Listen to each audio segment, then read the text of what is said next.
Third assumption जिसको हम लोग डिस्कस करते हैं वो क्या होती है कि एक्स टी जो है वो बेसिकली क्या है, नॉन स्टोकास्टिक है और फिक्स्ड इन रिपीटेड सैंपल है। नॉन स्टोकास्टिक और रिपीटेड इन सैंपल से मुराद क्या है? इससे मुराद ये है कि जो एक्स टी है उसकी वैल्यू को हमने कभी भी डिटरमाइन नहीं करना किसी मैकेनिज्म से, ठीक है ना, क्योंकि वो एक्सपेरिमेंट से वो डिटरमाइन हुई होती है।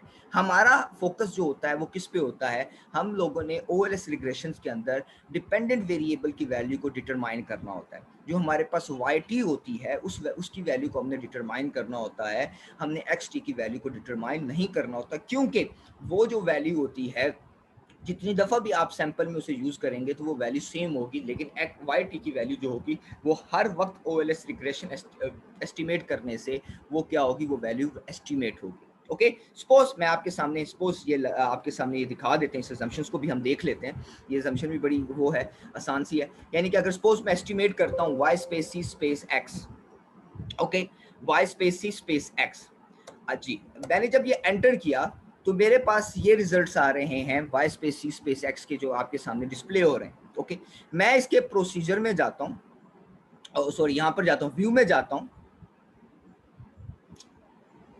बल्कि प्रोसीजर में जाकर,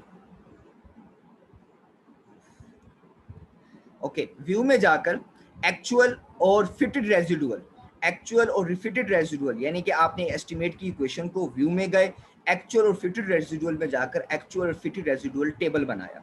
अब आप देखेंगे ये y की एक्चुअल वैल्यू थी। मैं ये y को भी साथ ओपन करता हूँ, देखिएगा कि ये y की क्या थी, एक्चुअल वैल्यूज थी जो हम लोगों ने अपनी एस्टिमेशन के दौरान ली हुई हैं। ये वाली वैल्यूज जो हैं 55, 99, 71, ये जो फिटेड वैल्यूज हैं, यानी ये वो वैल्यूज हैं जो बेसिकली हम लोगों ने एस्टिमेट की हैं। एस्टिमेट किसके जरिए किए हैं? जो हम लोगों ने यहाँ पर ओ एल एस रिग्रेशन जो हमने एस्टिमेट किया था वाई स्पेस स्पेस एक्स, इससे हमने एस्टिमेट किया, तो हमारे पास ये वाली इक्वेशन आई, और इस इक्वेशन से हमें जो fitted value calculate, actual value Y की ये थी और एस्टिमेटेड वैल्यू ये निकली।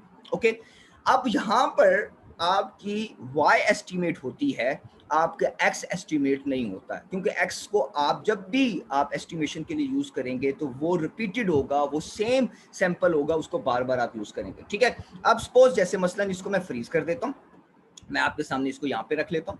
अब मैं करता हूँ एस्टिमेट करते हुए Y space c space x space Z, यानी कि जेड से मुराद यहाँ पे इंडिपेंडेंट वेरिएबल, दूसरा एक इंडिपेंडेंट वेरिएबल है, मैं उसको मॉडल के अंदर एंटर करता हूँ।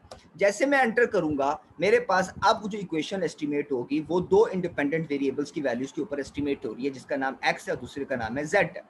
अब मैं व्यूज में जाकर एक्चुअल और फिटेड रेजिडुअल टेबल को दोबारा ओपन करता हूं, तो यहां पर भी आप देखेंगे कि यहां पर आपके पास जो fitted value of X Y थी वो 67 थी, यहाँ पे 67.6695 है, और यहाँ पर जब मैंने क्या नाम है, यहाँ यानी ये वाली जो फिटेड वैल्यूज हमने कैलकुलेट की हैं ये हमारी बेस करती हैं कि जब हमारे पास सिर्फ और सिर्फ इंडिपेंडेंट वेरिएबल एक्स था, और ये जो फिटेड वैल्यूज बेस करती हैं उन वैल्यूज के ऊपर जब हमारे पास इंडिपेंडेंट वेरिएबल एक्स भी था और जेड भी था। अब आप यहाँ पर देखेंगे 67.9112 और यहाँ पे 67.6695, ये 74.8248, ये 74.8931, यानी हर ऑब्जर्वेशन के ऊपर, ठीक है, आपको फिटेड जो वैल्यू है वो जो इंडिपेंडेंट वेरिएबल एक्स और इंडिपेंडेंट वेरिएबल जेड से जनरेट हुई है वो यहाँ पर चेंज होती हुई नजर आएगी, जो फिटेड वैल्यू आपने सिर्फ और सिर्फ एक्स पे ऊपर एस्टिमेट की थी। तो यहाँ पर क्या है कि जब भी आप एस्टिमेट कर रहे होंगे तो आपकी y की वैल्यू डिटरमाइन हो रही होगी, आपकी x की वैल्यू डिटरमाइन नहीं हो रही होगी। x की यानी मींस के इंडिपेंडेंट वेरिएबल्स की जो वैल्यूज होंगी वो सेम रहेंगी जितनी दफ़ा आप लोग रिग्रेशन को रन करेंगे, जितनी दफ़ा आप y को एस्टिमेट करेंगे, they are fixed in the repeated sample, इसको आप लोग चेंज नहीं करेंगे। जो चेंज वैल्यू हो रही होगी वो y आपका डिपेंडेंट वेरिएबल की वैल्यू होगी। तो दैट इज द बेसिकली आपके पास जो है, हमारे पास ये थर्ड अजम्पशन है। और इस थर्ड अजम्पशन का जो दूसरा पार्ट है वो ये कहता है कि आपका जो इंडिपेंडेंट वेरिएबल हो वो यूटी यानी कि एरर टर्म के साथ कोरिलेट ना करे। यानी कि अब यहाँ पर मीन्स कि हम लोगों ने यहाँ पर क्या किया, यहाँ पे सपोज ये मैंने इक्वेशन एस्टिमेट किया, ओके, यहाँ पे जब मैंने इक्वेशन एस्टिमेट की है तो मेरे पास इस इक्वेशन से जो आउटपुट्स आई हैं, ठीक है, मैं उनको आपके सामने करता हूँ। ये एक्चुअल वैल्यू थी y की, ये फिटेड वैल्यू थी y की, दोनों का मैंने डिफरेंस लिया तो उसको हम लोग क्या बोलते हैं, एरर टर्म। ओके, यहाँ पे उसका उसने नाम दिया होगा रेसिडुअल। ओके, हम लोग इस एरर टर्म को क्या कर सकते हैं, जनरेट कर सकते हैं। ओके, इसको जनरेट करने का तरीका यानी कि मैंने इक्वेशन एस्टिमेट की हुई थी, मैं दोबारा कह रहा हूँ कि मैंने इक्वेशन एक एस्टिमेट की हुई थी कि y space c space x space z। Okay okay किया, मेरे पास इक्वेशन एस्टिमेट थी। मैं गया प्रोसीजर के अंदर, प्रोसीजर में जाकर मैंने क्या किया, make a residual series, make a residual series. मैंने रेजिडुअल सीरीज को क्लिक किया, उसने कहा रेजिडुअल 1 है, तो मैं इसको यहाँ पे बाय डिफॉल्ट ये नाम भी ले सकता हूँ या इसको मैं एरर का नाम दे देता हूँ। ओके, हमारे यहाँ क्या कहा जा रहा है कि ये हमारे पास एरर टर्म की वैल्यू जनरेट हुई है, तो ये एरर टर्म की वैल्यू जो है ये वही वैल्यू है जो आप लोगों ने यहाँ पर देखी थी actual and fitted residual table के अंदर।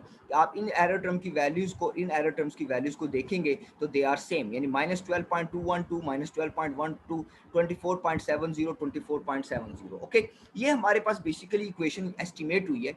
हमें हमारे पास यहाँ पे कहा क्या जा रहा है, हमारे पास यहाँ पे कहा जा रहा है कि जब आपने x और इस एरर टर्म का आपका जो कोवेरियंस होना चाहिए वो क्या होना चाहिए, 0 के बराबर होना चाहिए। Covariance of x2 should be equal to 0। It means के x2 और एरर टर्म क्या हो, आपस में अनकोरिलेटेड हो, कोरिलेटेड ना हो। तो अनकोरिलेटेड से मुराद क्या है कि आप इसका अगर कोवेरियंस देखना चाहें तो आप कोवेरियंस इसका दे सकते हैं। ग्रुप स्टैटिस्टिक्स में चले जाएं, क्विक में जाएं, क्विक में जाते हुए ग्रुप स्टैटिस्टिक्स में जाएं। ओके, क्विक में ग्रुप स्टैटिस्टिक्स में कोवेरियंसेस, कोवेरियंसेस में आप x का ओके एरर टर्म के साथ एक कोवेरियंस देखते हैं, ओके कर देते हैं, तो आपके पास यहाँ पे कोवेरियंस आपके पास कैलकुलेट होता है कि x के साथ जो कोवेरियंस है वो क्या आ रहा है। अगर आप देखेंगे तो वो x के साथ 6371 है, लेकिन जब x का एरर टर्म के साथ देखते हैं तो वो कोवेरियंस आ रहा है -1.9 e टू द पावर -10। यानी e टू द पावर -10 से मुराद क्या है कि आपके पास 1.19 इंटू 10 टू द पावर -10 है। -10 से मुराद ये हो गया कि आप लोग इससे बेहतर जानते हैं कि -10 है, आपके पास जो पावर है नेगेटिव में है, इसको डिनोमिनेटर में जाएंगे तो पॉजिटिव 10 में कन्वर्ट हो जाएगी। और 10 to the power 10 it means कि आपने 9 जीरोस लगाने हैं 1.19 से पहले, 1 से पहले, यानी कि इट इज लाइक दैट कि -90 फिर 119, यानी it means which is almost equal to 0। यानी कि x का एरर टर्म के साथ जो आपके साथ कोवेरियंस है वो किसके बराबर हो, 0 के बराबर होना चाहिए, तो वो यहाँ पर भी आपके पास 0 के बराबर